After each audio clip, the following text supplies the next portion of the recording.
Al Jazeera Podcasts. Today, even as the civil war in Sudan rages on, some have decided to go back home. We hope that the war will end and that peace and security will prevail in Sudan, that all people will return to their homeland. But what awaits them, and what does Sudan need to rebuild? I'm Malika Bilal, and this is The Take.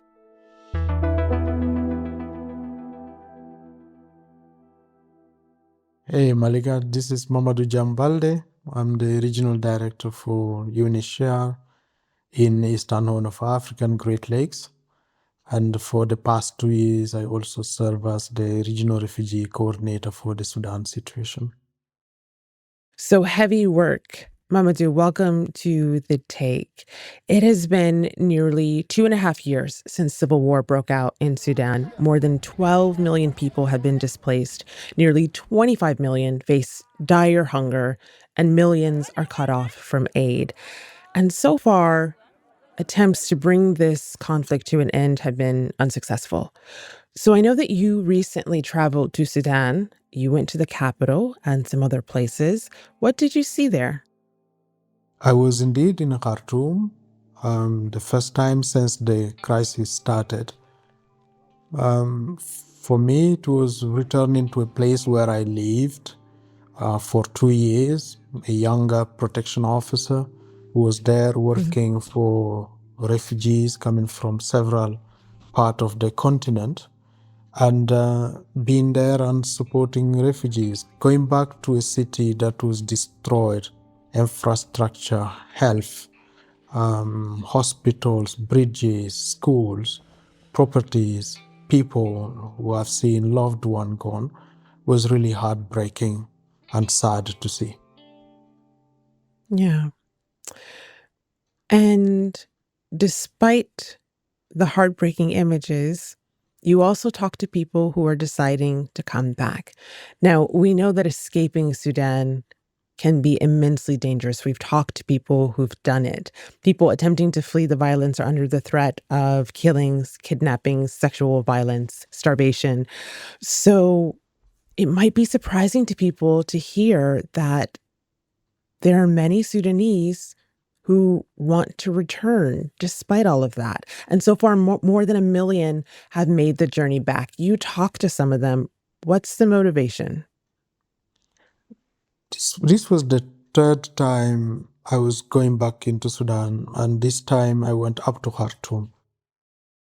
Yes, with the changes of the conflict, some areas being more controlled by one party than another, we have seen internally displaced people, and close to 8 million of them have been produced since the beginning of the conflict. So over 1 million internally displaced had returned. They went back to Sennar state, they went back to Al Jazeera state, and now more and more are going up to Khartoum state and several parts of Khartoum. In addition to the Sudanese who are displaced within the country, so in addition to this 1 million, over 300,000 have left places like Egypt, places like South Sudan, places like Libya, and who have decided to return. And what do families told me? They told me the following. The people I met, one of them was a former civil servant, another one was a businessman, and a woman I also met was a student with her own children. What they told me was, we had lived in Egypt for several months, some of them over a year. The limited assistance they were getting was going lower and lower, was getting reduced. And since they had some properties back into Khartoum, they decided to split the families, some of them coming and seeing the status of their properties, and others just saying that they were desperate And a few others told me, because I met several of them at a center that UNHCR is supporting along with partners, they also told me, we need to come back home and start rebuilding our society. So messages of hope, messages of determination, but also a message that is important to highlight is the fact that you still have over 4 million Sudanese in Egypt, in Chad, in South Sudan, in Ethiopia, Central African Republic, Libya, up to Uganda. You have 4 million of them who still need support. And if they are not supported, they will go back to these desperate situations where there is no access to housing, no water, no education, as well as hospitals. Egypt has organized free trains to support Sudanese refugees going back to Sudan. And for some people, that is seen as welcome support. And others, there's the idea that perhaps the place that refugees have fled to are not as welcoming anymore. Is there a feeling amongst people you talk to that they've worn out their welcome in a place like Egypt? You see, Egypt and Sudan have very long history of people to people. Some say 6 million Sudanese live in Egypt. The government has informed us about 1.5 million Sudanese refugees only since April 2023. And of course, Egypt has been generous. But as the situation evolves, as the situation gets protracted, the limited cash support provided to refugees and asylum seekers and the challenges in Egypt have made it difficult for people to continue staying there. But there are still refugees in Egypt benefiting from the support and the generosity that Egypt is providing. I have to say here that the support of the international community to countries hosting Sudanese refugees is not commensurate to their needs, is not commensurate to what hosting countries that have problems of their own, but that have chosen to open their borders. They are not perfect, like all of us, but these countries have shown generosity. The 7 countries that host 4 million Sudanese refugees have a plan which I coordinate in the name of 111 partners. It's an ask of 1.8 billion US dollars for January to December 2025. As we speak now, this response plan, we call it the Regional Refugee Response Plan for the Sudan situation, is only funded at about 18%. So you have a huge gap of around 82%. And it's with these resources, through that plan, that food is being offered to refugees fleeing, the women and children fleeing to Chad, to Egypt. But when you have a gap of around 82%, and we are in August, you can imagine the difficult task that UN agencies like UNHCR, WFP, IOM, UNICEF, but several international NGOs, this is the hyper prioritization within prioritization within prioritization that we have to do in order to support as many people as we can. Wow. And it bears repeating, resources that are only 18% funded. So there's clearly a lack there. Mamadou, I want to remind people how we got here. And that is because of fighting that broke out between the Sudanese Armed Forces, the SAF, and the Paramilitary Rapid Support Forces, the RSF, in April 2023. The country now is effectively split into two, with the army controlling the north, the east, and the center, parts of the center of Sudan, and the RSF with nearly all of Darfur and parts of the south.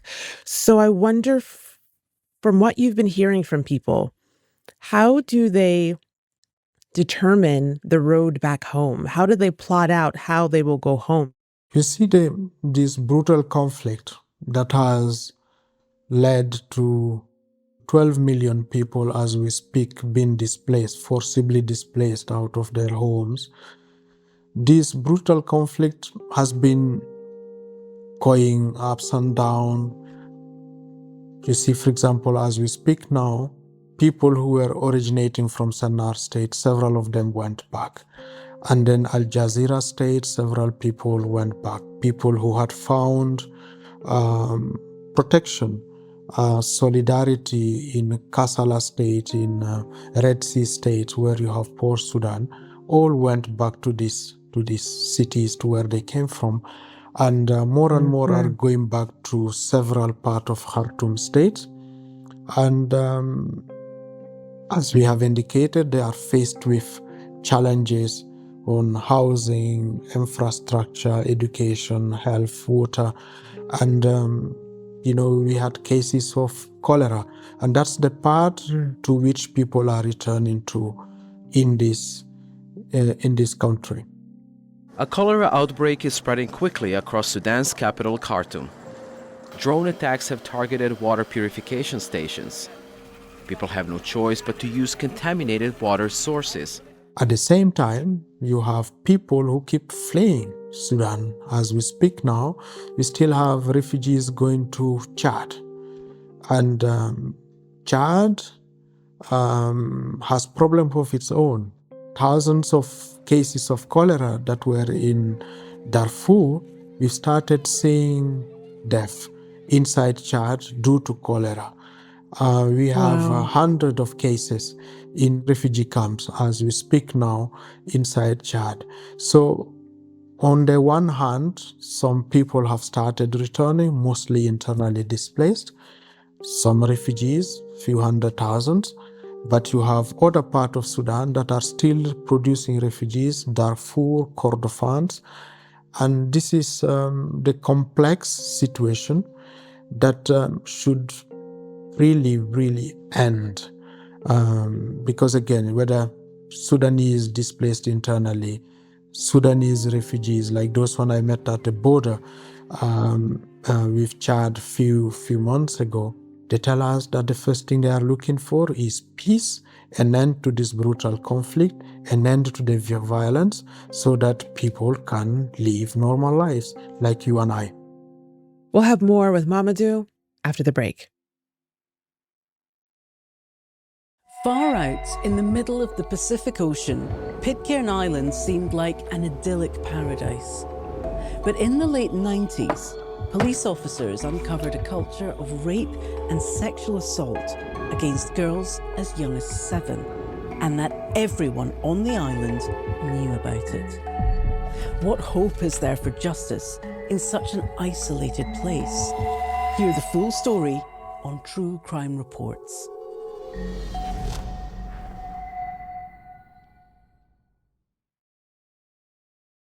Mamadou, we have listed a whole host of issues, of crises really, that people in Sudan are still facing: the hunger crisis, the cholera outbreak, the violence. Do you think that this situation is enough of a priority for world leaders? Malika, the Sudan situation should be a priority. It's a crisis. It's the largest displacement crisis globally. It's a crisis that is affecting so far 7 countries. I think it should be a priority. It should be a priority for world leaders. My own High Commissioner, the Emergency Relief Coordinator, the Secretary General, they've been calling on the Security Council to make it a priority. They've been calling on whoever is enabling this brutal conflict, to stop it. And this level of violence that we see today. See, for example, Chad. Spoke about the cholera. But this is also a country that has opened its borders. Over 876,000 refugees in 28 months. And they found there 400,000 who were there since 2003 when we had the first Darfur crisis. My colleagues who are at the front line, they say that over 76% of these people who come into Chad, when they listen to them, they say that they have been subjected to violations of human rights. Rape, abuse on the way, loss of family members. I remember this family I met that had just crossed out of Darfur, entered Chad, around Farshana. They had lost two family members, the husband, as well as one of the children, and they had to walk, for days and days and days to find safety. That's the level of violence, of losses that we see around this crisis. So yes, it should be a priority for everyone, for the people suffering, for the people who have survived, but also for the stability of this region and of this continent. Mamadou, you mentioned that whoever is enabling this crisis has been called on to stop. Now, Sudan has accused the United Arab Emirates of being behind this crisis. They filed a case at the International Court of Justice earlier this year, accusing the UAE of breaching the Genocide Convention by giving direct support to the RSF, the paramilitary group that is implicated in being behind genocidal acts, allegedly. Some of those leaders who are enabling this crisis or accused of enabling this crisis will be at the UN next month. The UN General Assembly is next month in New York. What would you like to see come out of that when it comes to what you and your team need to help people who are living this crisis on the ground? Everyone I meet tell us the following. They say, number one, they need a ceasefire. Number two, they need peace so that they can resume their lives. And this is the message that has been passed by the Secretary General, by my own High Commissioner, at the level of the Security Council, at the level of the Peace and Security Council of the African Union. I know how the situation is complex, but whoever is supporting this, it should stop. It should stop, and the message of peace, the message of ceasefire, I think has been made. Is it heard? Not sufficiently. And what's clear from everyone who is seeing this level of suffering and the prospect of this conflict continuing, getting protracted and affecting other countries is getting higher and higher and higher. So it just needs to stop, and people should be listening to these voices of communities. You said that this is complicated, and that is an understatement, of course. I should say that the UAE has denied Sudan's accusations in its case at the ICJ. When you were in Khartoum, you visited the UNHCR office there to find it completely destroyed. So how are your team able to help people given that they're living through this too? My team in Khartoum never left Khartoum. We stayed, we had colleagues who are so dedicated to the refugees, to the Sudanese displaced by the conflict, that we really never left. So these colleagues remained on the front line, and it was important to see them and to thank them for their dedication, to thank the partners who have remained, our grassroots organizations. But you know what, Malika? We are ready. Our colleagues are ready. We never felt defeated. Our determination to keep supporting as much as we can, as long as we have the resources, and this determination really never left us. Yeah. Well, finally, Mamadou, you have said today that you've been the recipient of Sudanese generosity and hospitality during your time stationed there. I wonder what message you have for those who are watching, for people you lived amongst who may be watching, but also for those in our audience and from our listeners who hear this, hear the heartbreaking stats and stories that you've shared and want to help and want an end to this, but feel helpless. You see, when you live in a place like Sudan, it's for life. Since I It left stays with you. Sudan, the generosity you get in Sudan, it stays with you.